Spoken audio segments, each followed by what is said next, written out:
ब्रजेश हमारे साथ कार्यक्रम में हो रहे हैं शामिल, हमारे सहयोगी ब्रजेश कुमार, और वो बता रहे हैं एक जो इंटरेस्टिंग स्कीम सेबी ने निकाली थी, इलिक्विड ऑप्शन स्कीम पर काफी कुछ एक्शन हुआ था। उसमें उन्होंने एक स्कीम निकाली और इस स्कीम का फायदा देने की बात कही गई थी कई सारे लोगों को, स्पेशली उन इन्वेस्टर्स को, ट्रेडर्स को, क्लाइंट्स को जो उसमें फंसे हुए थे।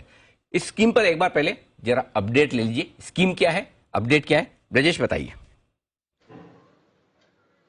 बिल्कुल, ये स्कीम ऐसी थी कि इसी साल अगस्त में लाई गई थी और दूसरी बार स्कीम लाई गई थी कि जिन लोगों ने बीएसई के लिक्विड ऑप्शंस में रिवर्सल वाली ट्रेडिंग की थी, उनको उस ट्रेडिंग को सेबी ने गलत माना था और उसके खिलाफ कार्रवाई की थी। तो इस ये जो कार्रवाई चल रही थी पूरी, इसमें बहुत सारे लोग बड़ी संख्या में जो है पकड़े गए थे, इनके खिलाफ जांच हुई थी और काफी सारा सेबी का रिसोर्स इन लोगों के खिलाफ ऑर्डर पास करने में, और उसके बाद वो ऑर्डर जाता था सैट में, तो वहां सैट में इसको जब चैलेंज करते थे तो वहां सैट का भी काफी वक्त सारा इसमें जो है वो जा रहा था। तो सेबी ये स्कीम लेकर आई थी। पहली स्कीम 2020 में आई थी, वो बहुत कामयाब नहीं रही। फिर सेबी ने सैट के सुझाव पर वापस इस साल 22 अगस्त से ये स्कीम जो है वो शुरू किया था, सेटलमेंट की स्कीम लिक्विड ऑप्शंस के लिए, और जिसकी मियाद 21 नवंबर को अभी खत्म होने वाली है। तो इस स्कीम में अब करीब 14,000 लोग जो है वो चिन्हित किए गए थे जिनको जो इस स्कीम का फायदा ले सकते थे। उसमें से 7,000 से ज्यादा लोगों ने इस स्कीम का फायदा लिया है और ज्यादातर मामलों में जो सेटलमेंट की रकम रही है वो करीब 1 लाख रुपए के आसपास रही है। तो अभी 3 दिन और बचे हुए हैं, तो ये उम्मीद की जा रही है कि इसमें और ज्यादा लोग जो है वो भागीदारी करेंगे और स्कीम अगर देखें तो पिछली स्कीम के मुकाबले काफी बेहतर रिस्पांस जो है इस स्कीम को मिल रहा है। अगर जिस किसी को इस स्कीम का लाभ लेना हो तो वो सेबी की साइट पर जा सकता है। वहां एसआई से सेबी की पोर्टल पे इस स्कीम का पूरा खाका दिया हुआ है, जहां पर पैन नंबर डालेंगे तो पता चल जाएगा कि आखिर उनके ऊपर कितनी रकम अदा करके वो इस सेटलमेंट की स्कीम का फायदा ले सकते हैं। और जो डॉक्यूमेंट है वो भी फिजिकली सेबी को भेजने की कोई जरूरत नहीं है।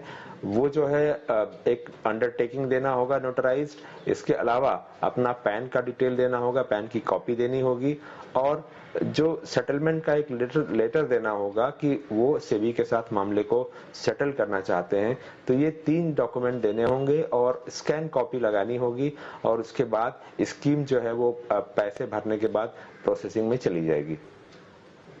तो 3 स्टेप्स होंगे। अनिल जी, थोड़ा जरा समझाएं जो लोग इस स्कीम का फायदा उठाना चाहते हैं कैसे यूज कर सकते हैं। बेसिकली दीप क्या है कि अप्रैल 2014 से सितंबर 2015, ये 1.5 साल के बीच में जब एफएनओ नया नया शुरू हुआ था, तब ऑप्शंस लिक्विड नहीं होते थे, जो होते थे वो एनएससी पे होते थे, बीएससी पे तो होते ही नहीं थे।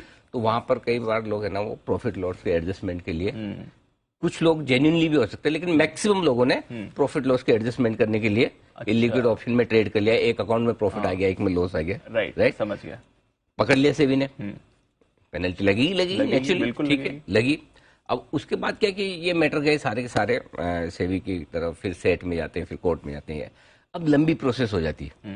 पहली स्कीम आई थी सेबी की, ज्यादा पॉपुलर नहीं हुई। इस बार सेबी ने जो स्कीम बनाई बहुत शानदार बनाई। क्या है कि एक तो आप ऑलरेडी 2014-15 के मैटर को कब तक लेके बैठे रहेंगे, राइट। दूसरा है कि ज्यादातर मामलों में पेनल्टी या जो सेटलमेंट का अमाउंट है वो लाख रुपए से ज्यादा नहीं है। आज आप अगर समझो कहीं भी सेट में जाएं, कोर्ट में जाएं, वकील की फीस, टाइम, एनर्जी, तो ये सेटलमेंट 2.0 जो है ना, ये परफेक्ट है, क्योंकि आपकी पेनल्टी ज्यादा लगी नहीं रही, राइट, है ना। अच्छा, कितनी लग रही है वो भी ऐसा नहीं कि आपको अप्लाई करके बाद सीधा, जैसा ब्रजेश बता रहे हैं, सेबी की साइट पे जाइए, आप अपने डिटेल्स डालिए, अच्छा, आपको पता चल जाएगा कि इसमें अगर आपको देना है इतनी पेनल्टी दीजिए, छूट जाएगी। तो मतलब आपको एक मौका दिया जा रहा है। शायद मेरे ख्याल से 2 दिन बाद ही लास्ट डेट है, 21 तारीख लास्ट डेट है इस पूरे मामले में। ब्रजेश, 21 ही है ना लास्ट डेट?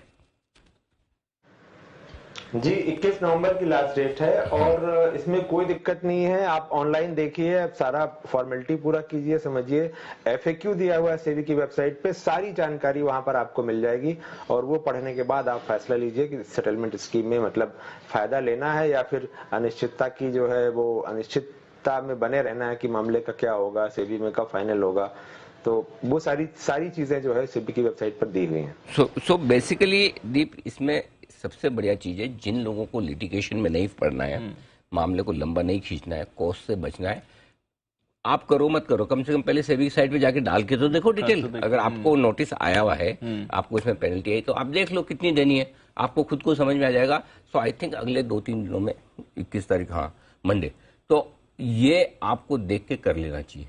बहुत बढ़िया स्कीम आई है सेबी की तरफ से, और ये इससे क्या होगा कि बहुत सारे लोगों के ये फालतू के जो झंझट निपट जाएंगे। अब काफी लोगों की मांग एक और है कि ये तो बीएससी वाले मामले हैं, एनएससी के भी कुछ ऐसे मामले हैं, उस पर भी अगर सेबी एक इस तरह की स्कीम लेकर आए तो उससे भी बहुत लोगों को फायदा होगा।